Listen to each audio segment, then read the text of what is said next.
Kituo ambacho unaweza kuamini kwa habari za kina, za utendeti, za siri, za ndani ni hiki tu cha Tanzania ITV. Kuna habari ambazo tumezipata hapa Mbeya tunapopeperushia matangazo, habari za ndani.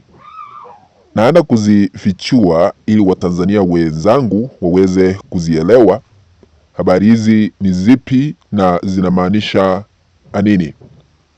Ni kama tumekaribia mwisho wa dunia kwa yale ambayo sasa hivi tumepokezwa katika kituo chetu cha Tanzania ITV. Kabla ni kufahamishe habari hizi za ndani, ikiwa unatazama kwa mara ya kwanza na kukaribisha, lakini cha muhimu na kuomba uchukue sekunde moja tu, uponyeze patoni ya subscribe na uwashe kengele ili kuendelea kupata taarifa kila wakati za kina ambazo zinahakikiwa na Tanzania ITV. Cha kuzingatia zaidi, usisahau kuponyeza alama ya like. Bonyeza hiyo alama ya like ili kutusupport katika kanda hizi ambazo tunaziweka Tanzania ITV. Naomba nikufahamishe siri ambayo imefika katika meza yetu, ambayo imetangazwa sasa hivi, ambayo ni ngumu tena zaidi. Rais wetu wa Tanzania Samia Suluhu Hassan ajificha baada ya kundi la waasi kujitokeza kumng'oa mamlakani.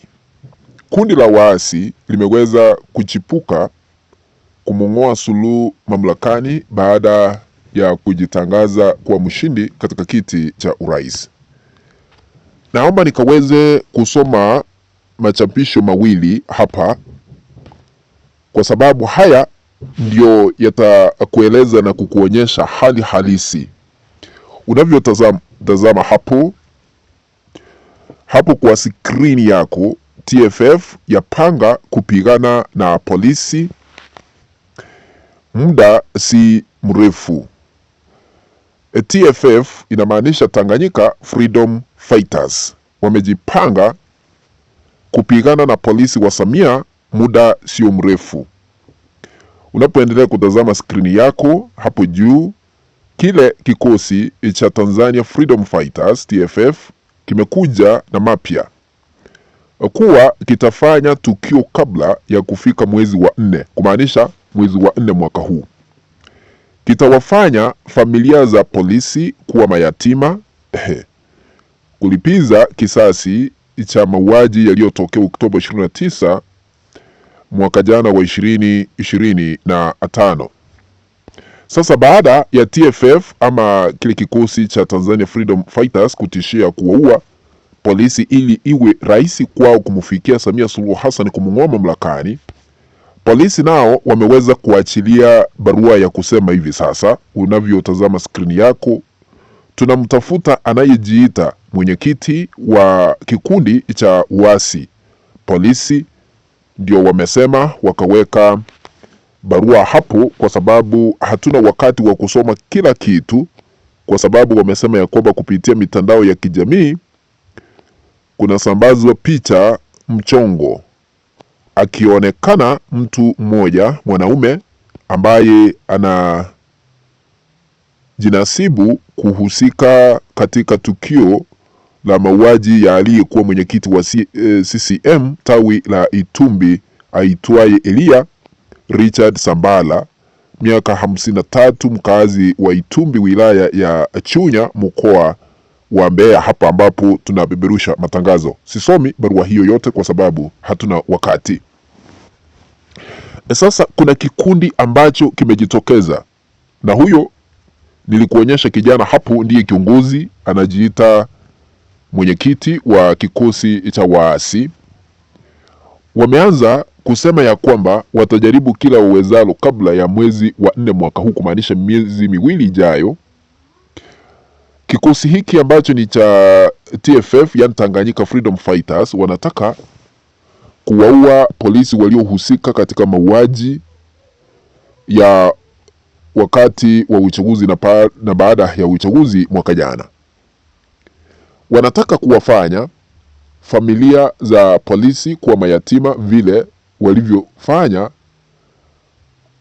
watu wengine ama familia nyingi Tanzania kuwa mayatima kwa sababu wazazi wao waliweza kuaga dunia, jamaa zao waliweza kuaga dunia, ama ndugu zao waliweza kuaga dunia.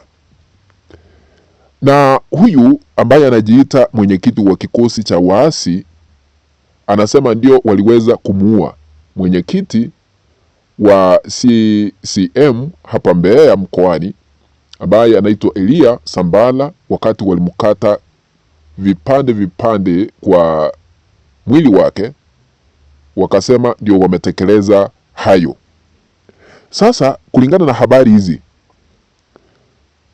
kikosi hiki cha Tanganyika Freedom Fighters ni kikosi ambacho sio halali, ni kikosi ambacho ni kibaya, kinatishia kuwaua polisi wakimaliza, iwe rahisi kwao kumwendea Samia Suluhu Hassan na kumng'oa mamlakani. Lakini tunajiuliza watawezaje, kwa sababu jeshi la polisi, wanajeshi ni wengi, kuwaua wote sio kazi rahisi, na kumfikia Samia Suluhu Hassan sio kazi rahisi.